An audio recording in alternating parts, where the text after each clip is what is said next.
é isso, gente. Olha, prazer estar recebendo de novo o Otávio Aragão, que já participou em outras ocasiões aqui do Papo Franco-Belga. Fizemos várias edições sobre o Valerian 2, se eu não me engano, da CSSP, né? Sim. Dividimos aí um programa em 4 partes. Foi uma aventura, foi uma epopeia e a química deu certo. Aí eu falei, não, ele vai voltar várias vezes, né, para participar. Aqui. Já está aqui. Hoje está na cara que o programa é sobre esta maravilhosa Gold Edition que ele trouxe também, né? Tá aí a Gold Edition da Mitos. Alô, Júlio Monteiro, muito obrigado aí pelas traduções que você está nos dando. Essa daqui é do Otávio Aragão e ele tá aqui hoje para falar do processo de tradução, como é que foi pegar o Eric, que ele já tinha conhecido lá na adolescência dele, agora voltou com essa turma de franceses. Cara, como é que foi isso tudo aí? Nem foi na adolescência, mais ou menos, né? Eu já era burro velho. Eu, na verdade, conheci o Eric nas mãos do Druyer.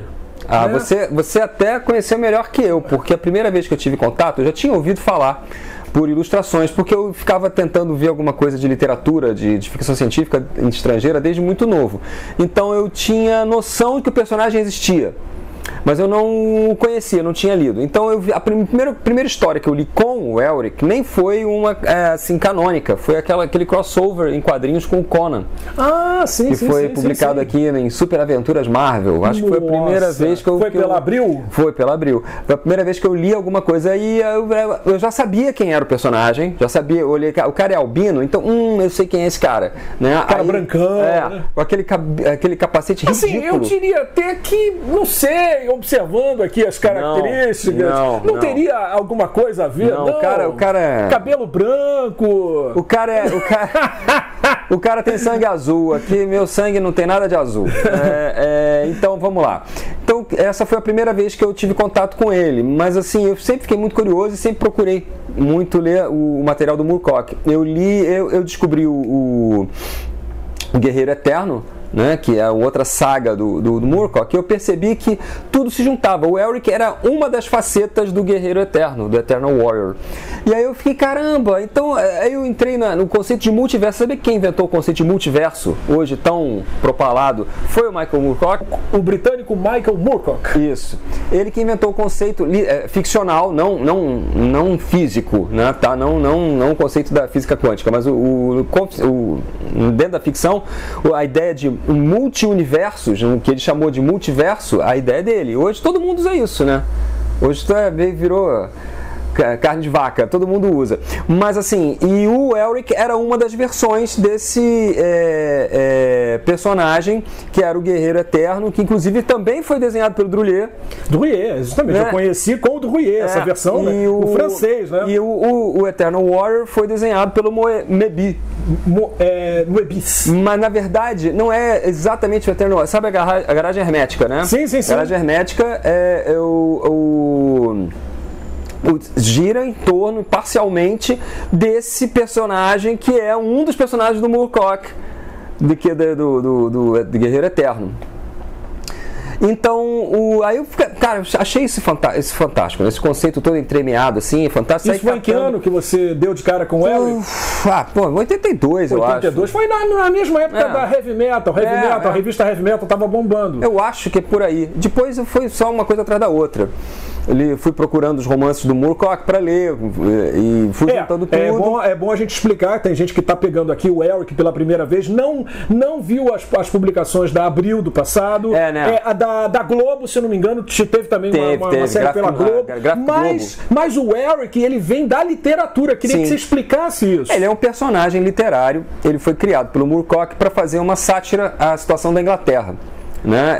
Então, Meuniboné é uma ilha imperialista que conquista tudo que está em torno dela e faz um império gigantesco naquele mundinho deles lá, que é um mundo de fantasia, de high fantasy, tipo o de Conan, tipo o Senhor dos Anéis, tipo o Game of Thrones, etc.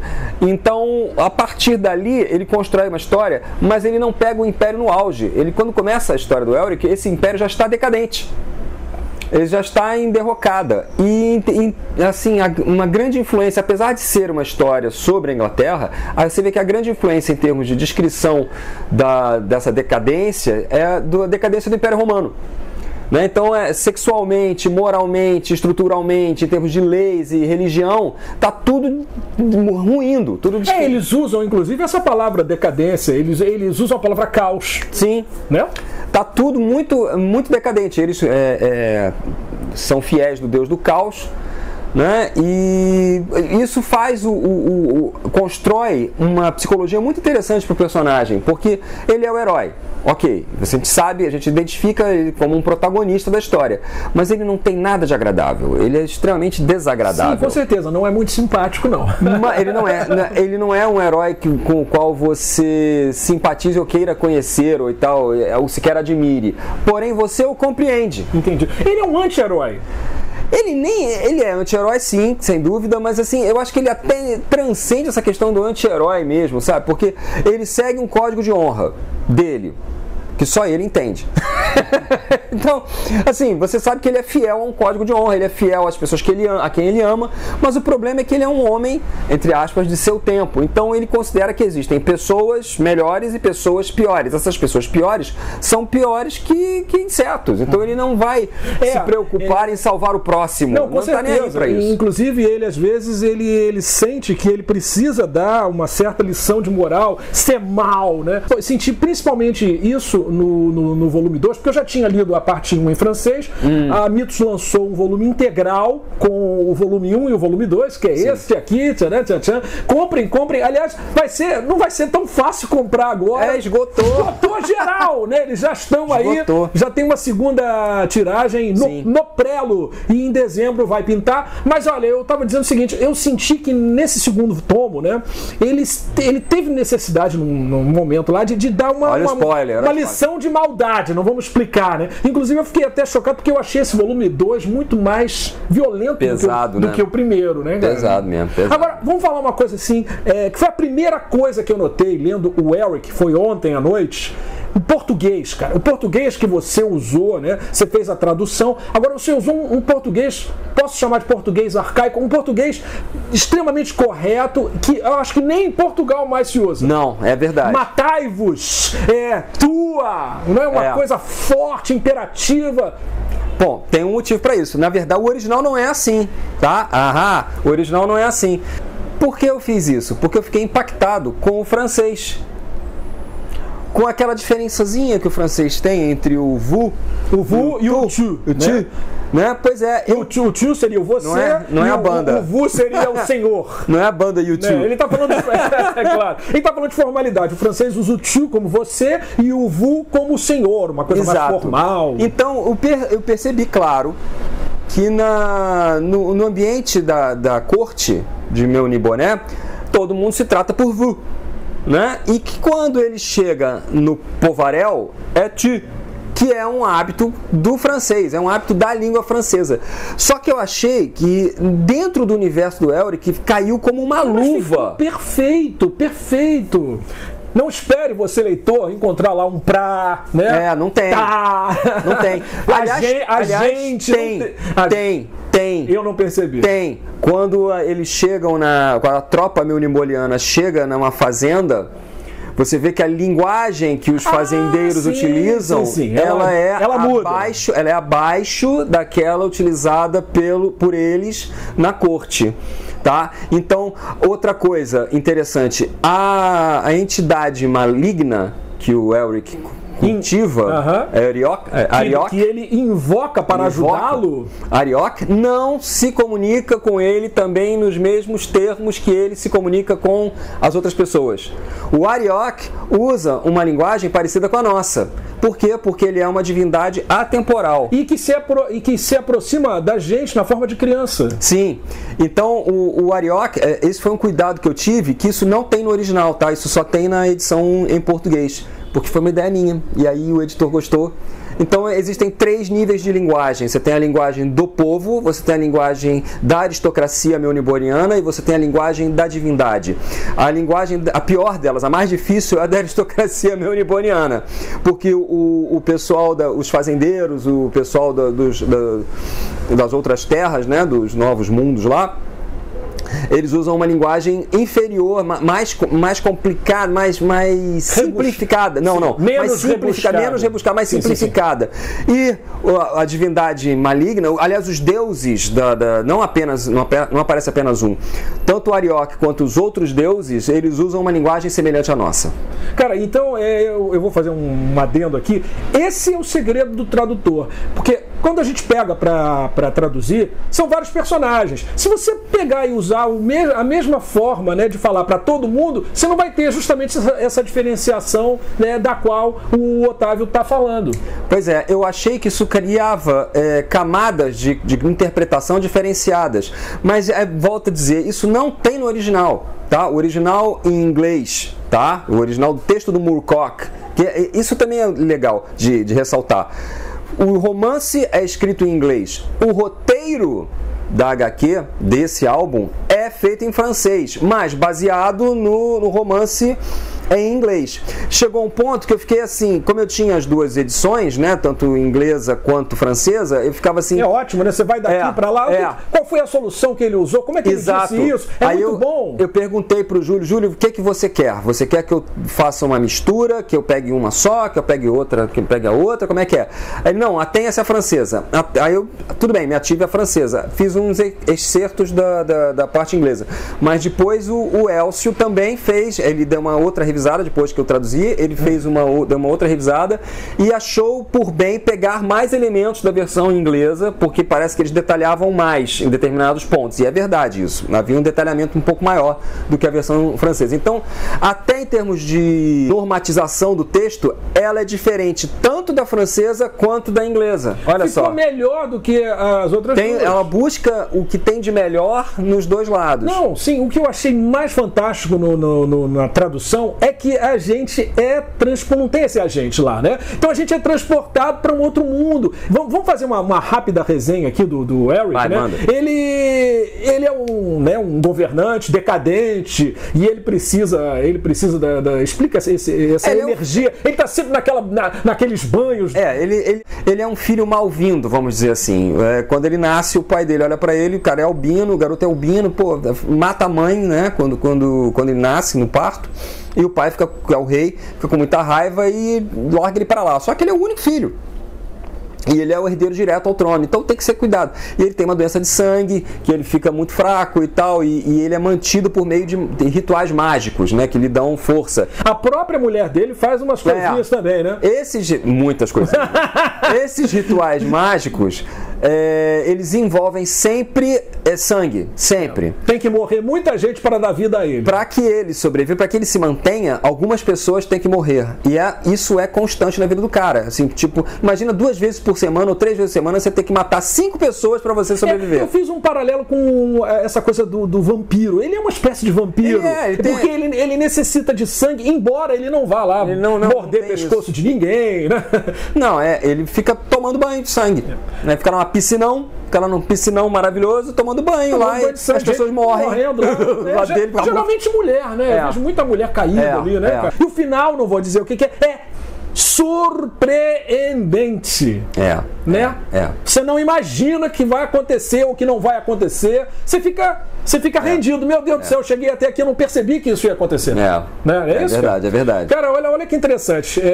Logo que eu vi esse quadrinho, claro, né? Quando a gente olha pro Eric, me vem à mente Castelos. Não sei se com você é a mesma coisa. Aí eu falei assim, eu preciso produzir uma foto pro Júlio, pro pessoal da Mitos. Eu já tinha produzido 2, mas não tinham ficado do jeito que eu queria. Cara, aqui na frente, na praia, nós estamos em Copacabana, tem uns caras que fazem umas esculturas. Ah, sensacional! Exatamente, eles têm umas esculturas que eles fazem na areia. Então, cara, uns 2 quilômetros daqui, 3 quilômetros, tem um castelo enorme de areia. O que eu fiz? Hoje, antes de você chegar, antes que a chuva começasse, eu fui lá com esse quadrinho, você tá vendo as cenas aí, o Eric nesse castelo de areia, que é até muito bom, um castelo meio gótico, né? Porque o gótico tem essa coisa dessas pontas, né? E esse castelo da praia tinha isso, eu falei, tem tudo a ver. Espero que você goste das fotos que você você está vendo aí, Júlio Monteiro? Então, olha só, um outro detalhe interessante é que este é um quadrinho feito com vários artistas. Então nós temos aqui, pelo que eu entendi, nós temos os dois aqui, que é o Julien Blondel e Jean-Luc Canot. Esses caras cuidam do roteiro, né? E esses outros aqui, o Didier Poli, o Robin Retsch, quem mais? Julien Telot e Jean Bastide. Eles vão se alternando, né? O cara, por exemplo, porque tem muito material ali que você vai lendo, inclusive tem uma introdução do Alan Moore.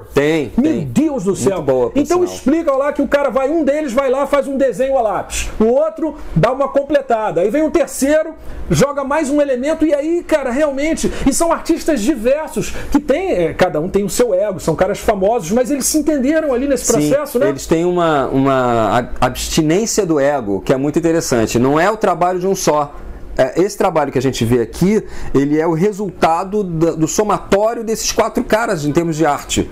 E não tem assim, fulano começou, o outro terminou. Não, um começa, o outro vai adiante, depois o outro volta, o outro dá palpite, o cara da cor dá palpite no traço, o cara do traço dá palpite na cor, o cara da finalização dá palpite na pintura. Cara, é muito legal, é uma coisa invejável, tá? Trabalho de equipe invejável. E um trabalho de amor. Era isso que eu queria falar.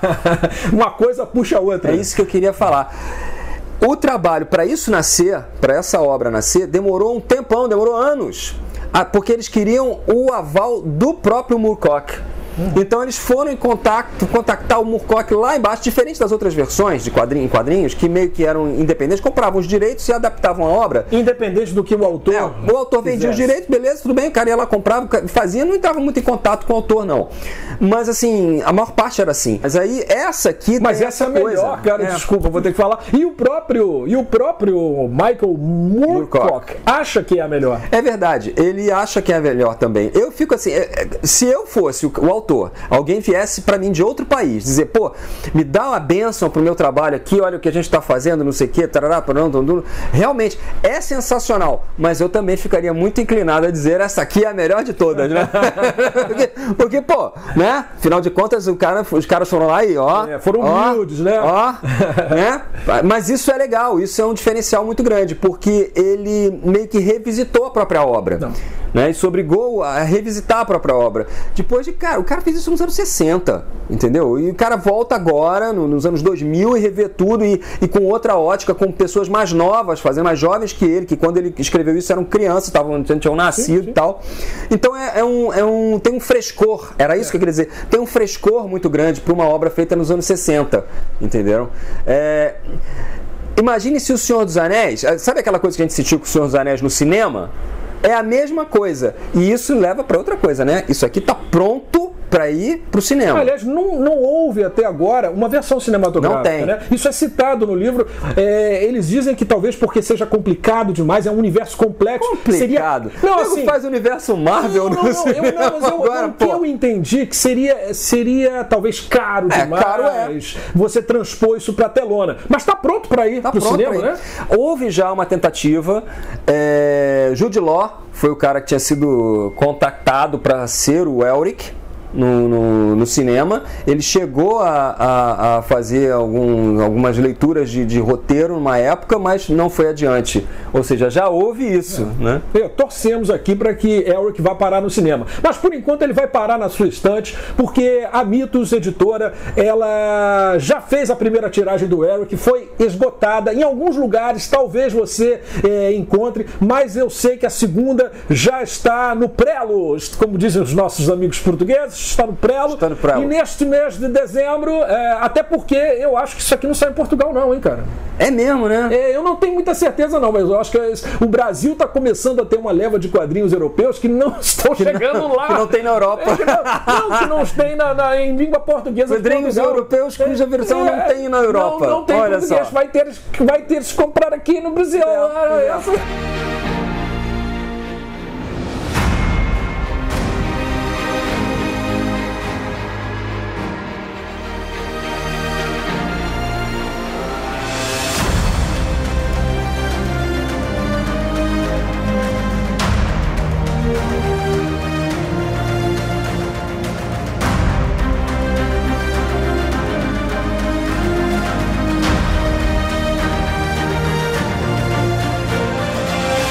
obrigado. Agradeço demais a presença do Otávio, que vai voltar aqui em novas ocasiões. Estava com saudade dele, que ele é um acadêmico, né, cara? Ele é um cara que ele é um escritor, ele é um tradutor, ele tem um conhecimento muito bacana, tem um papo muito legal e é por isso que ele está sempre com a gente aqui no Papo Franco-Belga. A gente vai encerrar o programa só mostrando aqui rapidamente os nossos amiguinhos. Eles são tão bonitinhos. Nós temos, não são apenas coadjuvantes. Temos aqui o Alan Provoca Adoc, do álbum O Caranguejo. Pode pegar o Caranguejo das Tenazes de Ouro. E você vê o detalhe. Cara, demais, olha o detalhe da garrafa, né? Ele bebendo. Maravilhoso, né? Quer dizer, nada politicamente correto. O cara bebendo álcool e fumando. Naquela época não tinha essas coisas. Nós temos aqui o Baxter, de Rumo à Lua e Explorando a Lua, né? Que é o diretor lá do Centro Espacial, lá na Cildávia, de onde eles decolam para ir para a Lua. Antes dos americanos, chegaram lá no meio dos anos 50, hein? Sim. Nós temos também aqui o Girassol Jardineiro, de As Joias da Castafiore. Não é uma beleza, não é uma beleza, não é uma beleza, é uma beleza. E temos aqui, para encerrar, o Raio Abençoado, o Monge Tibetano. Lindo, maravilhoso, de Tintim no Tibete. Então é isso, né? Óbvio, né? A gente está falando aqui de Eric, mas nós temos toda essa coisa franco-belga. O Eric não deixa de ser, apesar de ser um quadrinho europeu franco-belga, que tem toda aquela coisa anglo-saxônica, evidentemente, ele foi feito por uma equipe de franceses, né? Então está devidamente encaixado aqui no nosso Papo Franco-Belga. Um forte abraço e até a próxima. Estou esperando você. Aliás, vamos fazer o seguinte: você, da vez passada, falou: olha, queria sugerir umas coisas para você. Você vai sugerir qual vai ser a temática do próximo Papo Franco-Belga em que você irá participar. Tá. Você chega para mim e fala: vamos falar sobre isso? Aí a gente fica aqui falando, cara. Tá bom. Já tem alguma ideia? Não. Não? Não, mas ideias aqui não faltam. Então aguarde. Vem aí o próximo Papo Franco-Belga sobre não sei o que, com Otávio Aragão e PH. Abração, tchau, tchau. Abraço. Opa, pera um pouquinho, esquecemos de um detalhe muito importante. Passamos aqui este tempo todo falando sobre esta Gold Edition, olha o brilho aqui, atenção, da Mitos Editora, trabalho maravilhoso que o nosso amigo Otávio Aragão traduziu, mas quando você vai, né, no finalzinho desta HQ maravilhosa, atenção, você vê, os lançamentos da Mitos Editora. Aqui, ó. Isso, sem brilho. Quem está aqui? Aqui. O Requiem Chevalier Vampire. Atenção! De quem é a tradução? A atenção é dele. E eu, por acaso, também fui agraciado aqui com duas, né? Porque eu estou traduzindo A Noite dos Mortos-Vivos, que é essa daqui, e já fiz a tradução de A Guerra dos Mundos. Estou aguardando esse aqui chegar, não é tradução minha, que é Red Skin, mas vai bombar também. Então é isso, cara. Mitos Editora arrebentando na parada e principalmente, né, PH e Otávio Aragão traduzindo todas. Muito obrigado, Júlio Monteiro, e até o próximo. Agora a gente vai acabar mesmo. Até a próxima edição do Papo Franco-Belga. Valeu, tchau. Tchau.